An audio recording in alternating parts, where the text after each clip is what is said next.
Good afternoon, everyone. I am Albert Tu-ayon, based in Mat 3 of Negros Oriental State University, Shatun Campus. So, welcome on this subject, the teacher and the school curriculum. Let us proceed with our topics this afternoon. This is the function of learning, levels of teaching, and the models of teaching. Before we start our discussion this afternoon, let's read first the intended learning outcomes. So, at the end of the lesson, the students should be able to, for knowledge, explain the function of learning, the levels of teaching, and the models of teaching. For skills, apply the function of teaching, the levels of teaching, and the models of teaching in the systems of classroom through role play. For effective, evaluate the function of teaching, levels of teaching, and models of teaching in real-life situation. I have here two pictures, and I want you to look these pictures and analyze what is your own opinion of these pictures. Okay? Do you have an idea about this? Who would like to share? Very good. So this picture shows about teaching, right? Because as we can see, there is a teachers and a students in one classroom. What are the function of teaching? So we all know that teaching is the imparting of knowledge, experiences, and etc. So the first function of teaching is explain and inform. So this is the main function of teaching, is to explain and inform the students about the topic, the pros and cons. So as a teacher, it is our role to explain about the topic, what is the topic, and what is the advantage and disadvantage of the topic. So this helps students to be knowledgeable enough about the topic. So the second is the initiation and direction and administration. So this is to initiate, direct, organize, and take decisions about which arises in schools or in teaching learning process. So this is the role of the teacher to initiate, direct students on what they are going to do. So the third one is to give giving security for the students. So teaching performs giving security to the students in terms of praise, reinforcement, friendly atmosphere, and etc. So in terms of giving them a motivation to learn, reinforcement, and good relationship to the students, we should give also a security, because this help them confidence and free go with their activity or their projects with their classmates. So the fourth one, the function of teaching, is evaluating, recording, and reporting. So what is this? So this evaluation is must for students' progress. So this helps students know how they are going to get that get that opportunity. So for example of this is tests, quizzes, observation, and reports, and etc. So the next function of teaching is diagnosing learning problems. So teaching also performs the function of diagnosis. So this also include giving them activities, tests, and quizzes. So why we give diagnosing problems or learning problems to the students? So this help them and independent students to solve that problems, and this help them on how they are going to solve that problems. So number 6 is the enriching community activity. So it is the function of teaching to develop mutual relationship between all those agencies which are related with this miniature society. So meaning to say, enriching community activity, this is the role of the teacher to give the activities like planting trees, gardening, planting flowers, and etc. So the number 7 function of teaching is the arranging and organizing classroom. So basically, this is the arranging of school materials in the classroom, chairs, or either school furnitures, and etc. So number 8, making curriculum materials. So what is this? So it is the function of the teacher and teaching to modify the curriculum according to the local needs of community. So making curriculum materials. So this is the make the curriculum guide of a teacher, the teacher's guide, the workbooks. Number 9 is the adjusting to his environment. So modern age is the science and technology. So we all know the modern generation for this time, they are being knowledgeable enough on technology. So as a teacher, we should provide or we should adjust the classroom environment based on the students' interests or needs in learning. So for example, modifying computer area, sitting the teacher at desk, and etc. Number 10, function of teaching is emotional stability. So what is emotional stability? So it is an adolescent is highly emotional and wants to express them. So this function of teaching helps students to be confident or help students to calm and remove their stress of the activities given by them. So next, the last function of teaching is prescriptive function. It means in the process of teaching, the teacher has to prescribe certain things. Through diagnosis, the students know their abilities, capabilities, interests, and the basis of information students can prescribe new techniques. In these functions, it is very important to know the students' interest in the classroom, because as a teacher, it is our role to give them or to provide the learning or the engaging learning of them, which help them to be knowledgeable enough on knowing what is that all about.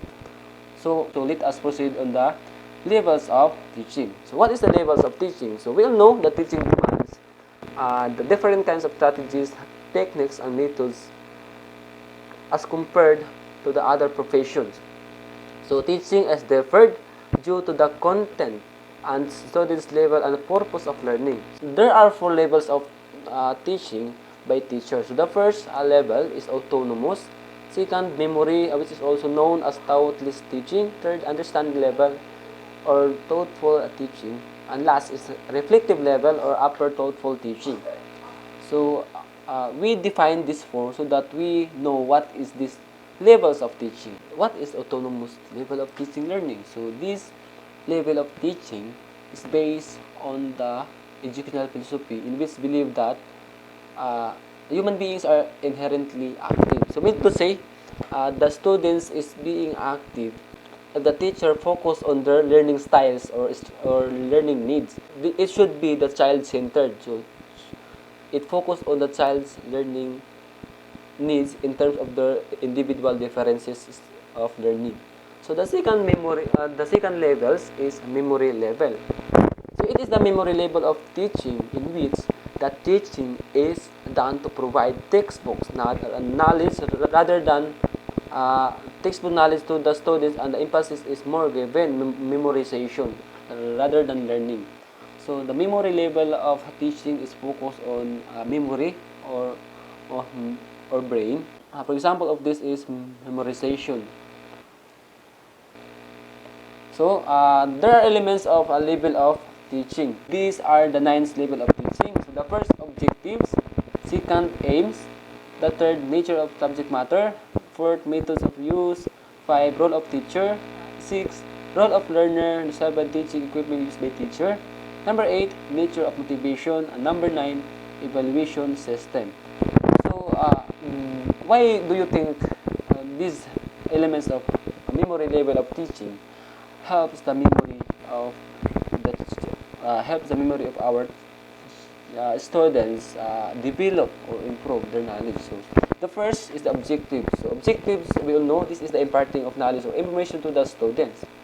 So in these elements, it helps students memory to remember or to know the information given by the teacher. So what are the advantages? So the first, it is the beneficial for young students to learn.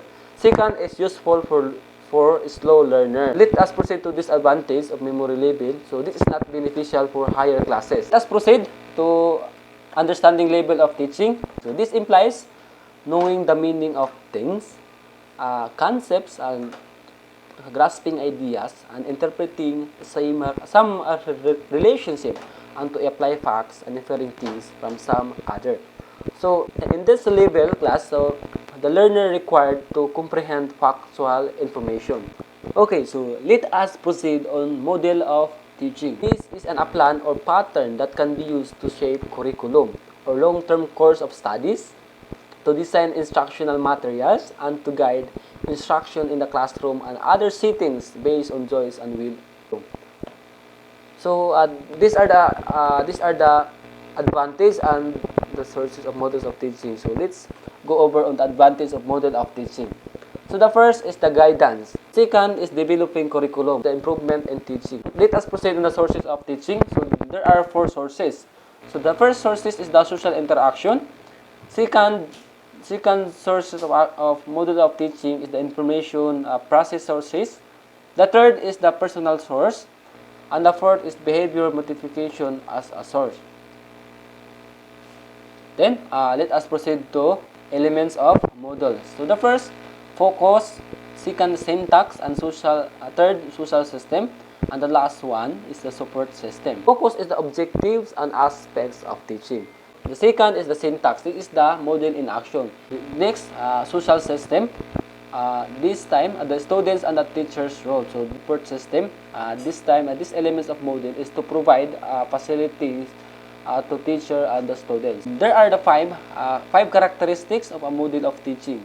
So, the first characteristics is the scientific procedure. Modify the behavior of the learners. Second characteristics is specification of learning outcome. So, all model of teaching specify the learning outcomes in detail on observable students' performance. So the third characteristics is a specification on environment.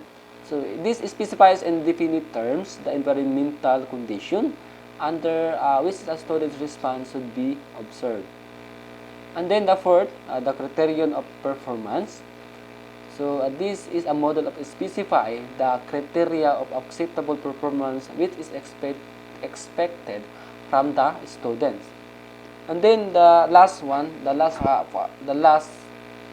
characteristics of a model of teaching is specification of the operation. So all models of teaching specify mechanisms that proceed for student reaction and interaction with the environment. So now let us proceed on the function of teaching. This is the one that we have discussed earlier.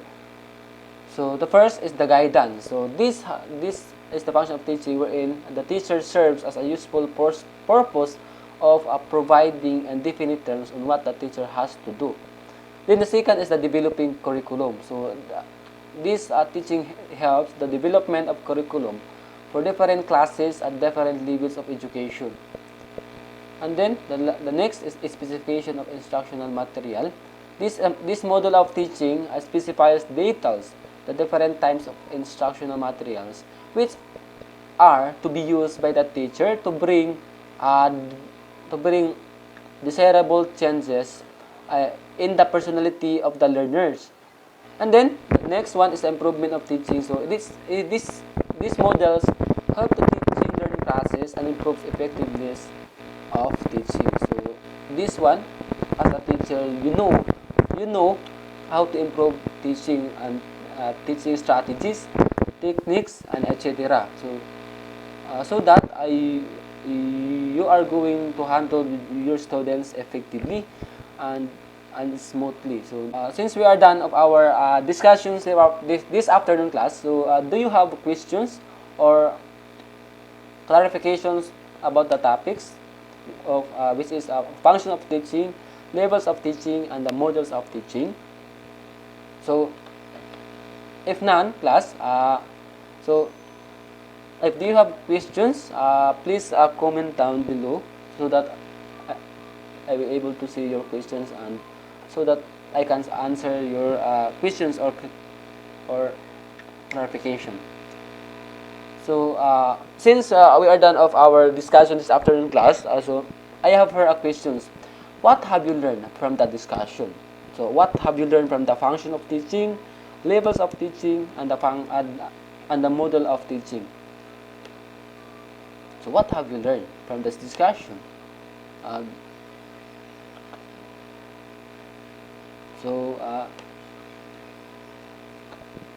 That's it. So I think we are done of our discussion this afternoon. So I hope you learn a lot of of the topics, so that you are be enlightened.